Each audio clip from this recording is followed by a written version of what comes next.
के जन्मोत्सव समारोह में हमारे बीच में मंचासीन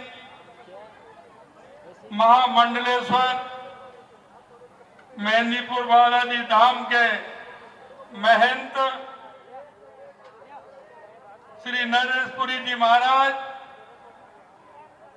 हमारे बीच में पूज्य महंत रामकृष्ण जी पाटन बदनौर महाराज, पूज्य नरेशपुरी जी महाराज अलगपुरी धुनी, हमारे बीच में हमारे संघ के क्षेत्रीय प्रचारक सम्मानीय निम्बाराम जी भाई साहब, हमारे बीच में विश्व हिंदू परिषद के केंद्रीय मंत्री जो आपके बीच में लंबे समय से आपके बीच में आने वाले हर काम के लिए हमेशा तत्पर रहते हैं और उन्होंने अपना बहुत समय आपके बीच में दिया है, ऐसे सम्मानीय उमाशंकर जी भाई साहब।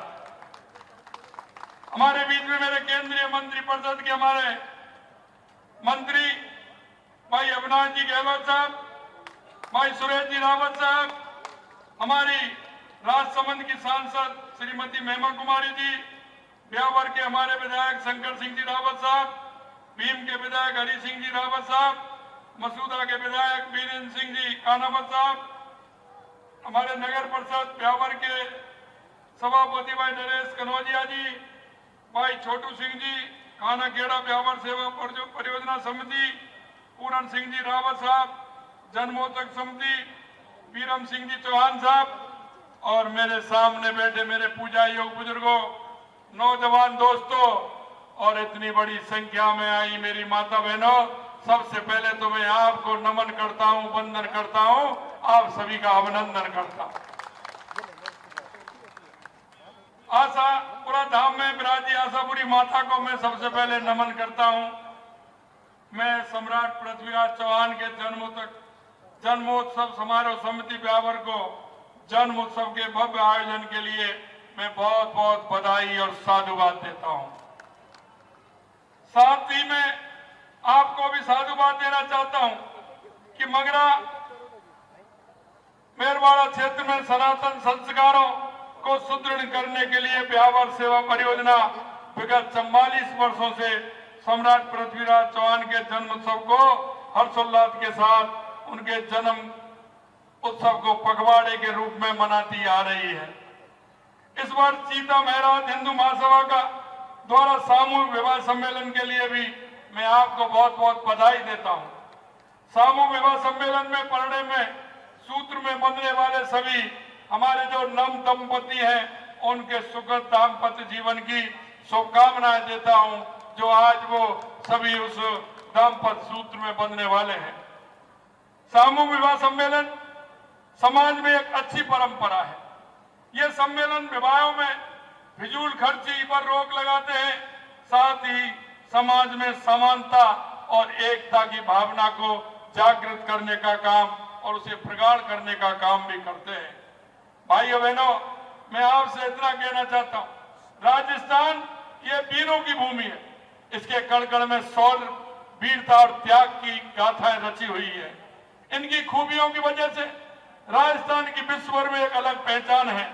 राजस्थान के वीरों में सम्राट पृथ्वीराज चौहान का नाम 16 अक्षरों में लिखा हुआ है, जिनकी रगों में शौर्य और पराक्रम का रक्त दौड़ता था।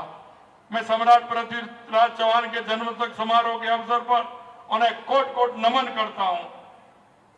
कहते हैं, कहावत है, होनहार वीरवान के होठ चिकने पात। ये कहावत सम्राट पृथ्वीराज चौहान पर सटीक बैठती है। वे जब बालक थे तभी से उनमें महानता के गुण दिखने लगे थे। बचपन से ही पृथ्वीराज चौहान शस्त्र विद्या और धर्म ग्रंथों के अध्ययन में निपुण थे। वे अपनी वीरता धनुर्विद्या के लिए दूर दूर तक विख्यात थे। इसीलिए तो वो धर्मपरायण थे, इसीलिए तो उन्होंने 16 बार ऐसे मोहम्मद गौरी को छोड़ा, क्योंकि वो धर्मपरायण थे, धर्म के आधार पर चलते थे। वो कहते थे कि सामने कोई आकर के खड़ा हो जाता है, अपने प्राणों की भीख मांगता है, तो उनके अंदर दया आ जाती थी और इस तरह से उन्होंने 16 बार उस मोहम्मद गौरी को छोड़ने का काम किया।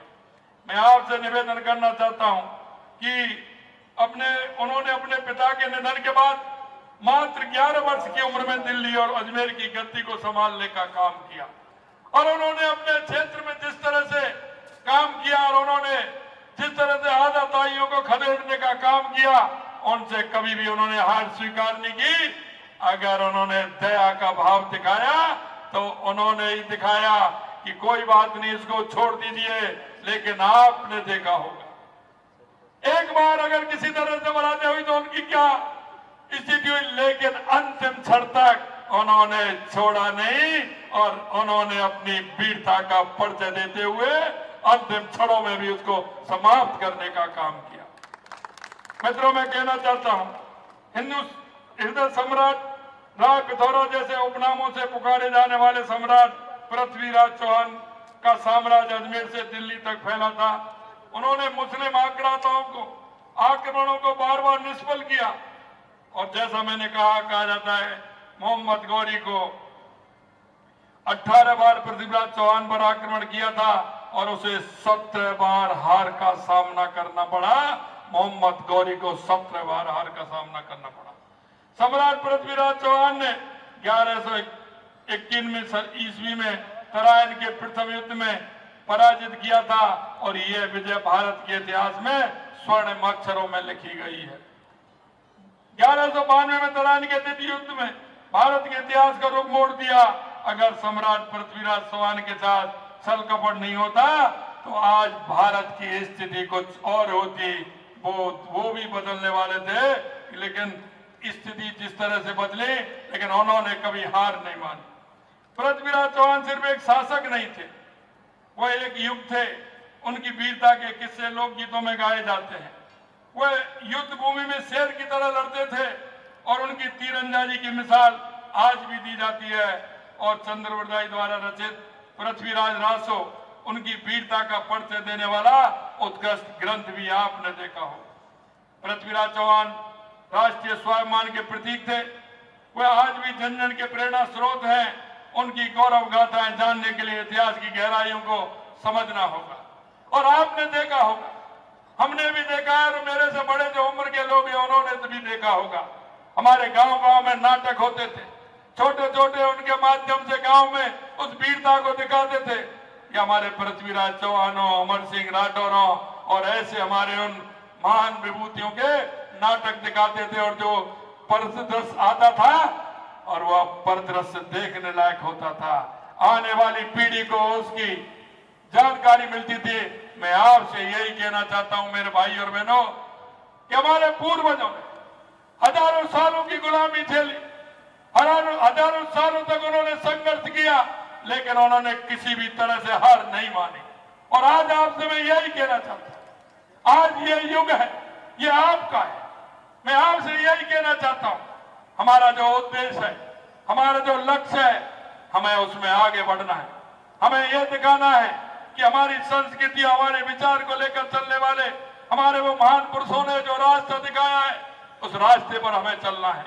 हमारी माता बहनें जिस तरह से आज हमारी माता बहनें हर क्षेत्र में हमारे देश के यशस्वी प्रधानमंत्री नरेंद्र मोदी जी माता बहनों को आगे करते हुए उनकी जो योजना है उनको आगे बढ़ाने का काम कर रहे हैं। हमारा सशक्त समाज हो, हमारी पढ़ी लिखी हमारी बहनें हो, हमारा पढ़ा लिखा समाज हो, तो हमारा समाज किस तरह से आगे बढ़ सकता है। स्वामी विवेकानंद जी ने कहा था 21वीं सदी भारत की होगी। मित्रों, मैं यही कहना चाहता हूं, ये 21वीं सदी बदलते हुए 2014 के बाद आप देख रहे हैं कि किस तरह से ये हमारी सदी आगे बढ़ रही है। आज दुनिया में भारत का डंका बोल रहा है। आज तीसरी बार देश के यशस्वी प्रधानमंत्री नरेंद्र मोदी जी बने और उन्होंने पहले ही आकर के सबसे पहले अगर उन्होंने काम किया तो किसानों का काम किया। 17 करोड़ किसानों को सम्मान निधि देने का काम किया तो देश के यशस्वी प्रधानमंत्री नरेंद्र मोदी जी ने किया। अगर कैबिनेट की पहली बैठक होती है और उसमें निर्णय लिया जाता है तो पहला निर्णय यह लिया जाता है कि मेरे उन गरीब भाइयों को, मजदूर भाइयों को 3 करोड़ आवास के मकान बनवा करके देना है। 3 करोड़ मकान बनवाने का काम पहली कैबिनेट में प्रस्ताव पास करना ये देश के यशस्वी प्रधानमंत्री नरेंद्र मोदी जी ने किया। यही नहीं, हमारी महिलाओं के लिए लखपति दीदी बनाने का काम, 3 करोड़ लखपति दीदी बनाने का काम हमारे देश के यशस्वी प्रधानमंत्री नरेंद्र मोदी जी ने किया है।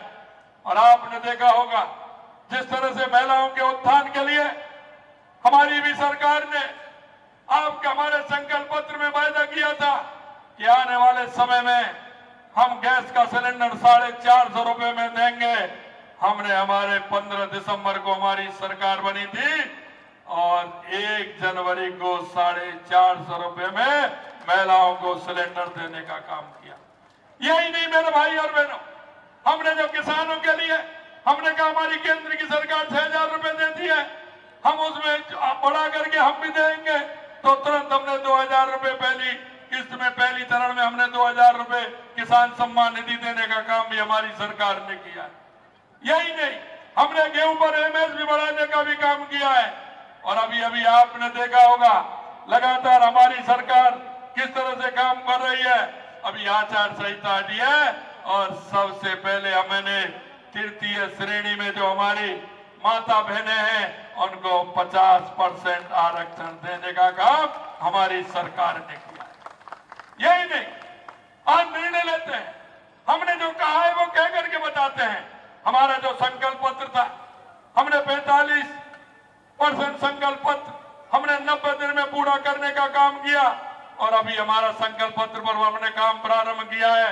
मैं आपसे यही कहना चाहता हूं, विशेषकर मैं माता बहनों से कहना चाहता हूं कि हमारी सरकार पूर्ण रूप से हमारी माता बहनों के लिए समर्पित है, हमारे युवा, हमारे गरीब, हमारे मजदूरों के लिए समर्पित है। हमने जो आपसे वायदे किए हम वो पूरा करेंगे। और मैं आपसे यही कहना चाहता हूं मेरे भाई और बहनों, कि क्षेत्र की जो स्थिति है, आप इस क्षेत्र के बारे में अच्छी तरह से जानते हैं। माननीय उमाशंकर जी भाई साहब कितने दिनों से आपके यहाँ लग रहे हैं।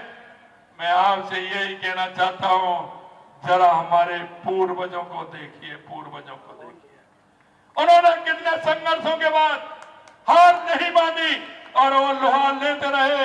अरे भाइयों, अब तो स्थिति ऐसी है कि आप आगे बढ़िए, काम करिए, आगे बढ़ते हुए आने वाले बच्चों को, बच्चियों को शिक्षा दीजिए। आप, हमारी ये सरकार आपके लिए हर तरह से कटिबद्ध है। हम किसान और मजदूरों के लिए जिस तरह की हम योजना लेकर के आए हैं, लगातार आपने देखा होगा हमारी केंद्र की सरकार 80 करोड़ लोगों को खाद्यान्न के माध्यम से अन्न दे रही है। यही नहीं, आपने देखा होगा हमारी सरकार ने भी जो हमारे बुजुर्ग हैं, सामाजिक सुरक्षा पेंशन जिनको मिलती है उनको भी आज तक किसी ने नहीं बढ़ाया। हमने 1,000 रुपए से पहली किस्त में 1,150 रुपए करने का काम हमारी सरकार ने किया। हमें पता है हमारी बुजुर्ग माता बहनें, हमारे बुजुर्ग जो है वो जब और बहन बेटी अपने की मां आती है तो हमारे किसकी तरफ देखती है? आती है ना हमारी बहन बेटी।